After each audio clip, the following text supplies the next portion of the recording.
அண்மை செய்தி. அதிமுக முன்னாள் எம்எல்ஏ சுதர்சனம் கொலை வழக்கில் கைதான ஜெகதீஷ் உட்பட 4 பேர் குற்றவாளி என தீர்ப்பு வழங்கப்பட்டிருக்கிறது.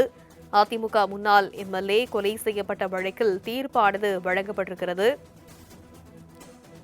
பவாரியா கொள்ளையர்களால் சுதர்சனம் கொலை செய்யப்பட்டு 20 ஆண்டுகளுக்கு பிறகு இந்த தீர்ப்பு வெளியாகியிருக்கிறது. 2005ஆம் ஆண்டு அதிமுக ஆட்சி காலத்தில் எம்எல்ஏ சுதர்சனம் கொலையான விவகாரம் தொடர்பாக தீர்ப்பு வழங்கப்பட்டிருக்கிறது. குற்றவாளிகளுக்கு அதிகபட்ச தண்டனை வழங்க வேண்டும் எனவும் காவல்துறை தரப்புக்கு உத்தரவிடப்பட்டிருக்கிறது. அண்மை செய்தியாக பார்த்து வருகிறோம். அதிமுக காலத்தில் எம்எல்ஏவாக இருந்த சுதர்சனம் கொலை வழக்கில் முக்கிய தீர்ப்பு வழங்கப்பட்டிருக்கிறது. இந்த வழக்கில் கைதான ஜெகதீஷ் உட்பட 4 பேர் குற்றவாளி என தீர்ப்பு வழங்கப்பட்டிருக்கிறது. அண்மை செய்தியாக பார்த்து வருகிறோம். 20 ஆண்டுகளுக்கு பிறகு இந்த வழக்கில் தீர்ப்பானது வழங்கப்பட்டிருக்கிறது.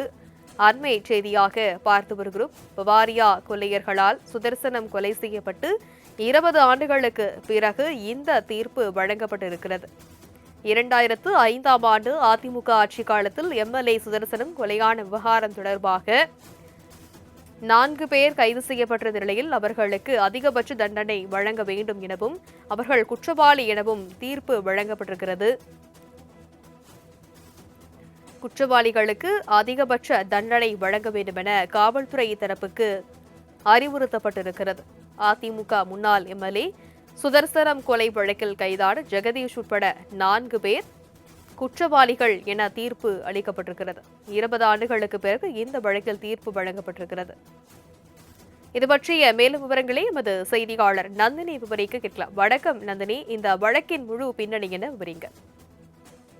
வணக்கம். பவாரியா கொள்ளை வழக்கின் தீர்ப்பானது தற்போது வழங்கப்பட்டிருக்கிறது. குறிப்பாக குற்றவாளிகளுக்கு அதிகபட்ச தண்டனை வழங்க வேண்டும் என காவல்துறை தரப்பில் தற்போது தகவல் என்பது தெரிவிக்கப்பட்டிருக்கிறது.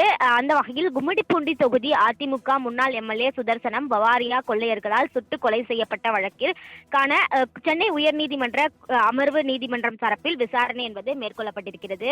3 பேரும் குற்றவாளிகள் என தற்போது தீர்ப்பு என்பது வழங்கப்பட்டிருக்கிறது. 3 பேரும் குற்றவாளிகள் என தற்போது உயர்நீதிமன்றம் தரப்பில் தீர்ப்பு என்பது வழங்கப்பட்டிருக்கிறது. கும்மிடிப்பூண்டி தொகுதி முன்னாள் அதிமுக எம்எல்ஏ கே சுதர்சனம் பவாரியா கொள்ளையர்களால் சுட்டு கொலைப்பட்ட வழக்கின் தீர்ப்பை சென்னை கூடுதல் அமர்வு நீதிமன்றம் தற்போது அறிவித்திருக்கிறது. திருவள்ளுவர் மாவட்டம் கும்மிடிப்பூண்டி அதிமுக எம்எல்ஏவாகவும் பிற்படுத்தப்பட்டோர் நலத்துறை அமைச்சராகவும் இருந்தவர் சுதர்சனம்.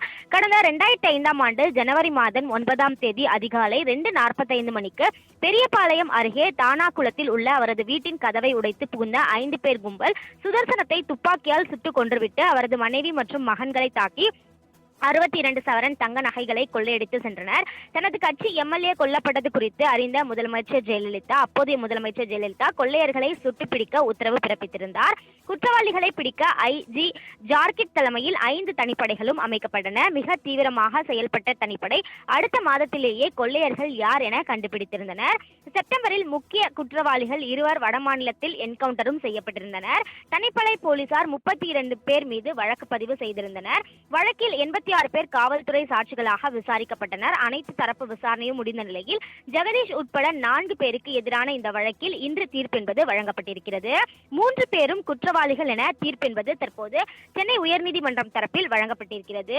குறிப்பாக தண்டனை விவரம் நவம்பர் 24ஆம் தேதிக்கு தள்ளி வைத்து சென்னை உயர்நீதிமன்றம் உத்தரவு என்பது பிறப்பித்திருக்கிறது. அந்த வகையில் ஜெகதீஷ் என்பவர் குற்றவாளி என்று தீர்ப்பு வழங்கப்பட்டிருக்கிறது.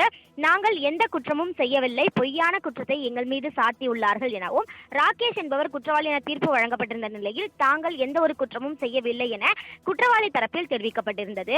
அதே போன்று அசோக் என்கிற லக்ஷ்மண் குற்றவாளி என தீர்ப்பு வழங்கப்பட்ட நிலையில் நானும் எந்த ஒரு குற்றமும் செய்யவில்லை, இந்த வழக்கிற்கும் எனக்கும் எந்தவித சம்பந்தமும் இல்லை, அதற்கான ஆதாரங்கள் தன்னிடம் இருப்பதாக குற்றவாளி அசோக் தரப்பில் பதில் என்பது வழங்கப்பட்டிருக்கிறது. குறிப்பாக காவல்துறை தரப்பில் குற்றவாளிகளுக்கு அதிகபட்ச தண்டனை வழங்க வேண்டும் என காவல்துறை தரப்பிலும் வாதங்கள் என்பது முன்வைக்கப்பட்ட நிலையில்தான் தற்போது 3 பேரும் குற்றவாளிகள் என சென்னை உயர்நீதிமன்றம் தீர்ப்பளித்திருக்கிறது. அது மட்டுமல்லாமல் அவர்களுக்கு என்ன மாதிரியான தண்டனை வழங்கப்படுகிறது என்பது தொடர்பாக நவம்பர் 24ஆம் தேதி அறிவிக்கப்படும் எனவும் சென்னை உயர்நீதிமன்றம் தரப்பில் தெரிவிக்கப்பட்டுள்ளது குறிப்பிடத்தக்கது. விவரங்களுக்கு நன்றி நந்தினி.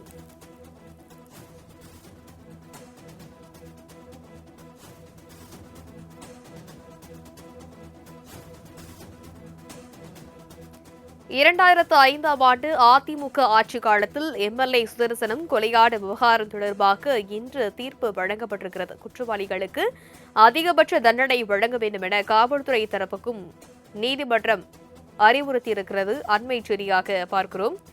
முன்னாள் எம்எல்ஏ சுதர்சனம் கொலை வழக்கில் தீர்ப்பானது வழங்கப்பட்டிருக்கிறது. கைது செய்யப்பட்ட ஜெகதீஷ் உட்பட 4 பேர் குற்றவாளி என அந்த தீர்ப்பில் தெரிவிக்கப்பட்டிருக்கிறது. அவர்களுக்கு அதிகபட்சமான தண்டனை வழங்க வேண்டும் எனவும் அறிவுறுத்தப்பட்டிருக்கு. தொடர்ந்து விவரங்களை செய்தியாளர் கிருஷ்ணமூர்த்தி விவரிக்க கேட்கலாம். கிருஷ்ணமூர்த்தி விவரிங்க. வணக்கம்.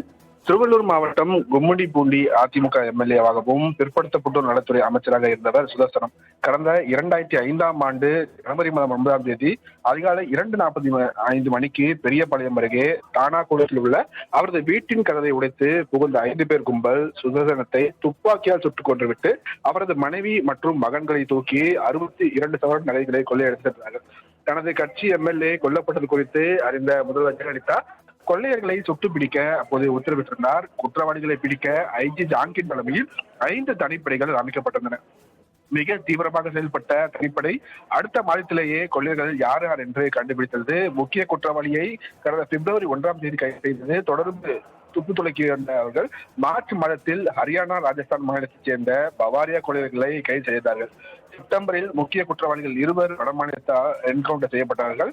ராஜஸ்தானில் பவாரியா கொள்ளையர்களை தாங்கிட்டு பிடித்த சாகசத்தை பின்னர் தீரன் அதிகாரம் 1 என்ற படம் மூலமாகவும் வெளிவந்திருந்தது. தனிப்படை போலீசார் 32 பேர் மீது வழக்கு பதிவு செய்திருந்ததில் இதன் ஜாமீன் பெற்று 3 பெண்கள் தலைமறைவாகிவிட்டார்கள். கைது செய்யப்பட்ட ஓம் பிரகாஷ், பவாரியா உட்பட 2 சிறையிலேயே இறந்துவிட்டார்கள். மீதமுள்ள ஜெகதீஷ், ராகேஷ், அசோக் என்ற மற்றும் ஜெயில்தாஸ் சிங் ஆகிய 4 பேருக்கு எதிரான வழக்கை சென்னை மாவட்ட ஆட்சியர் அலுவலர் வழக்கக்கூடிய சென்னை கூடுதல் அமர்வு நீதிமன்ற நீதிபதி ஆப்ரஹாம் லிங்கன் விசாரித்து வந்தார். வழக்கில் 86 பேர் காவல்துறை சாட்சிகளாக விசாரிக்கப்பட்டிருந்தார்கள். அனைத்து தரப்பு விசாரணையும் முடிந்த நிலையில் ஜெகதீஷ் உட்பட 4 பேருக்கு எதிரான இந்த வழக்கில் தீர்ப்பானது இன்றைய தினம் வெளியிடப்படும் என்று அறிவிக்கப்பட்டது. அந்த நிலையில் இந்த தினம் தீர்ப்பு வழங்கிய நீதிபதி ஆப்ரஹாம் லிங்கன் 3 குற்றவாளிகள் என்று தற்போது அறிவித்திருக்கிறார். பவாரியா கொள்ளை வழக்கில் குற்றம் சாட்டப்பட்ட அசோக், நாகேஷ், ஜெகதீஷ் மற்றும் ஜெயில்தாஸ் சிங் ஆகிய 4 பேர் சென்னை மாவட்ட ஆட்சியர் அலுவலகக்கூடிய கூடுதல் அமர்வு நீதிமன்றத்தில் இன்று நேரில் ஆஜராகின்றார்கள். சுமார் 20 ஆண்டுக்கு மேலாக நடத்தப்பட்ட இந்த வழக்கில் இன்றைய தினம் தீர்ப்பானது வழங்கப்பட்டிருக்கிறது. முதலாவதாக ஜெகதீஷ் என்பவர் குற்றவாளி என்று அறிவிக்கப்பட்ட போது தண்டனை குறித்து தங்களிடம் கருத்து கூற விரும்புகிறீர்களா என்று ஒரு கேள்வியை முன்வைத்தார்கள். அதற்கு நாங்கள் எந்த குற்றமும் செய்யவில்லை, பொய்யான குற்றத்தை தங்கள் மீது சுமத்திருக்கிறார்கள் என்று அவர் தரப்பில் விளக்கமானது அளிக்கப்பட்டிருக்கிறது. அதே போல் ராகேஷ் என்பவரும் குற்றவாளி என்று தீர்ப்பு வழங்கப்பட்டிருக்கிறது. அவரும் இந்த வழக்கில் என்னை தவறாக இணைத்துள்ளார்கள் என்றும் தான் எந்த குற்றமும் செய்யவில்லை என்று தெரிவித்திருக்கிறார்கள். இதே போல் அசோக் என்கிற லட்சுமணனும் குற்றவாளி என்று தீர்ப்பு வழங்கி நீதிபதி ஆப்ரஹாம் லிங்கன் உத்தரவிட்டிருக்கிறார். விவரங்களுக்கு நன்றி கிருஷ்ணமூர்த்தி.